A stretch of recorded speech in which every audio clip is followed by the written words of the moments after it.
மகாநதி அடுத்த வர எபிசோடில் பார்த்திங்க அப்படின்னா எல்லாரும் தீபாவளிக்கு சந்தோஷமாக பார்த்திங்க அப்படின்னா பட்டாசு வெடித்து கொண்டாடிட்டு இருக்காங்க. அங்கே பார்த்திங்க அப்படின்னா காவேரியோட ஃபேமிலி விஜயோட ஃபேமிலி 2 பேருமே பார்த்திங்க அப்படின்னா தாத்தா பாட்டி வீட்டுக்கு வந்திருக்காங்க. அங்கே வந்து எல்லாரும் சந்தோஷமாக தீபாவளிக்கு பட்டாசு வெடித்து கொண்டாடிட்டு இருக்காங்க. அப்போ பார்த்திங்க அப்படின்னா விஜய் வந்து ஒரு நல்ல விஷயத்த பார்த்திங்க அப்படின்னா எல்லாருக்கிட்டையும் ஷேர் பண்ணுறாங்க. இந்த வீடை வந்து நீங்கள் விற்கிறதா முடிவு பண்ணிட்டீங்க, அது அப்படியே இருக்கட்டும். ஆனால் அந்த வீடை பார்த்திங்க அப்படின்னா யாரோ ஒருத்தவங்களுக்கு விற்காமல் அந்த வீடை வந்து காவேரியே வந்து வாங்கிப்பா.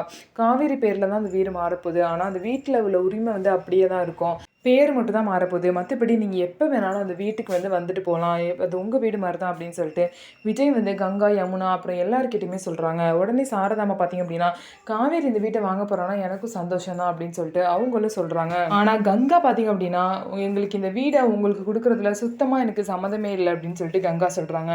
ஸோ இதுக்கப்புறம் என்ன நடக்க போகுது? கங்கா வந்து வீட்டை விற்கணும்னு நினைக்கிறாங்க. ஆனால் அதே வீட்டை காவேரி வாங்கணும்னு நினச்சா அதை வந்து விட மாட்டாங்க. கங்கா வந்து ஏன் இப்படி பண்ணுறாங்க அப்படின்னா கங்கா வந்து காவேரி மேலே ரொம்பவே பொறாமப்படுறாங்க. அவ்வளோ பெரிய வீடை வந்து அவளுக்கு மட்டும் சொந்தமாக போகுது அப்படிங்கிற பொறாமையில தான் பார்த்திங்க அப்படின்னா கங்கா வந்து இந்த வீட்டை வந்து விட்டு கொடுக்க மாட்டாங்க. ஸோ இதுக்கப்புறம் என்ன நடக்க போகுது அப்படின்னு சொல்லிட்டு நம்ம வெயிட் பண்ணி பார்ப்போம். அந்த வீடை விற்கிறாங்களா இல்லையா, இல்லை காவேரி வாங்கிடுவாங்களா அப்படின்னு சொல்லிட்டு பார்க்கலாம். நம்ம வீடியோ உங்களுக்கு பிடிச்சிருந்தா நம்ம வீடியோவை லைக் பண்ணிக்கோங்க. மறக்காமல் நம்மளோட சேனலை சப்ஸ்கிரைப் பண்ணிவிட்டு பாருங்கள்.